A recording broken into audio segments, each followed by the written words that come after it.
We all have baggage. We all have flaws.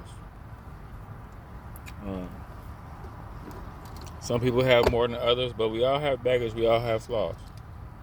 Some people might have not got through school. Some people might have not turned out being financially stable. Some people might have kids, and I have multiple baby mothers. Like some people might have, we all have baggage and flaws.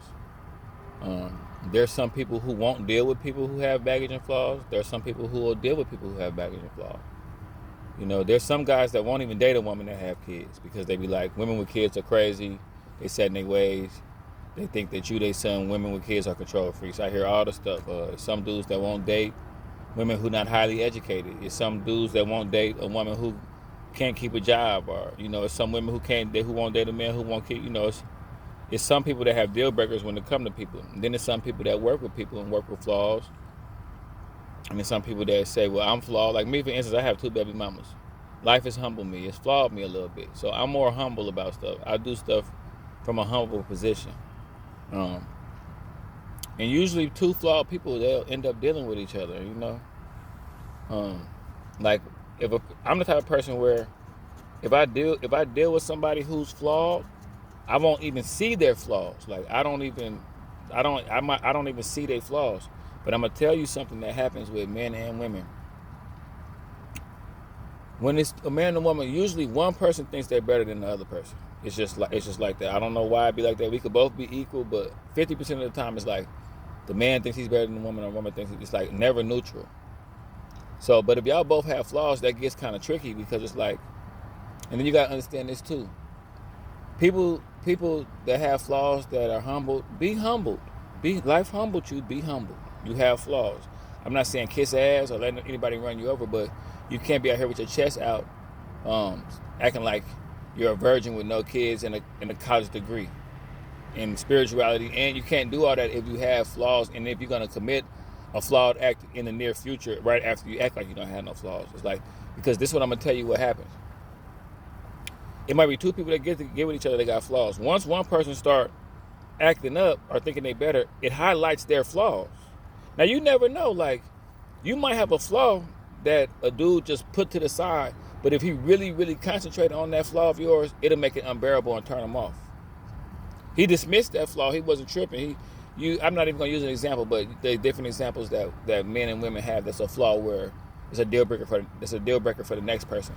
If you cut up and do too much and act like you better and always like me, putting pressure on the next person, and y'all both flawed individuals, it'll bring highlights to your flaws. Like for instance, my money's doing a lot better now, but like let's say back when I was doing real bad, I was kind of broke a little bit.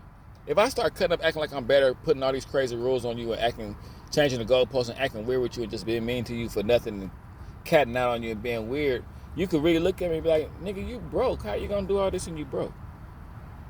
Or you could look at me and say, damn, I'm entertaining this dude. He got 2 baby mamas and this nigga got the nerve to be acting like. So when you cut up, it'll highlight flaws. So me, I'm humbled when I deal with people. I'm not saying I'm letting anybody treat me any kind of way, but I know that I have baggage. I come with baggage.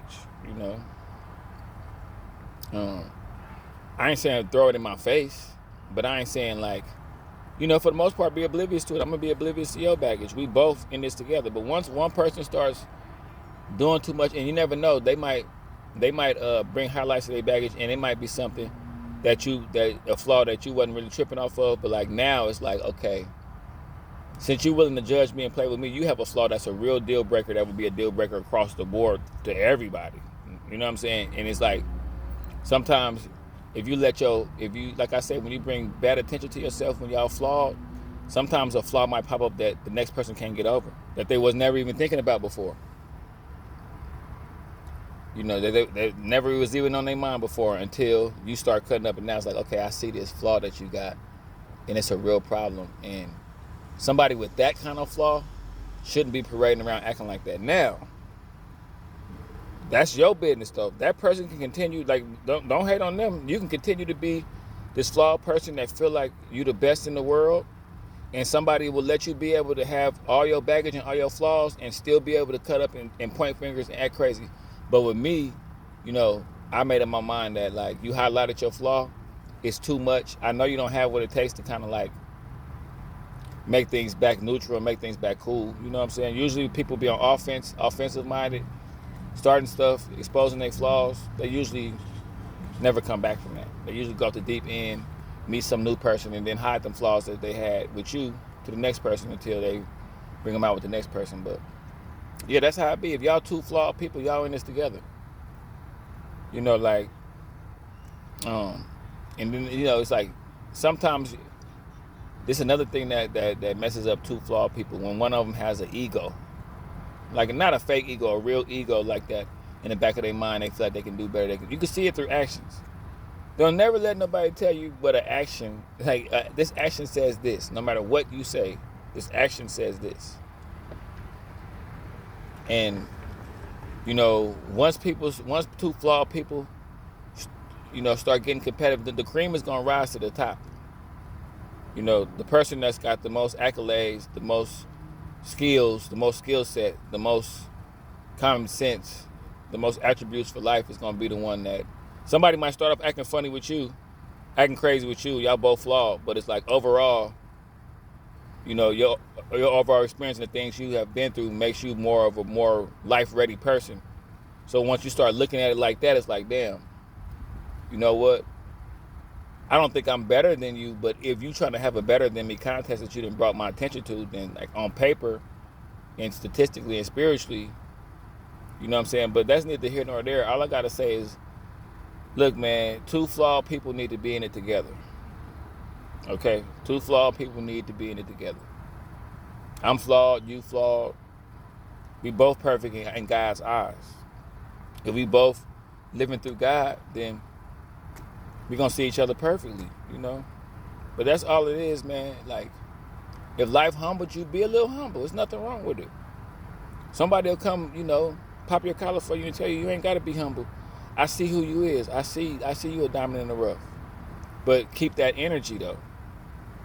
Don't get the person then, well, I think I'm better. I'm going to start acting like, then you're going to highlight your flaws. And you might have a flaw that's way more higher than the next person's flaw, you know?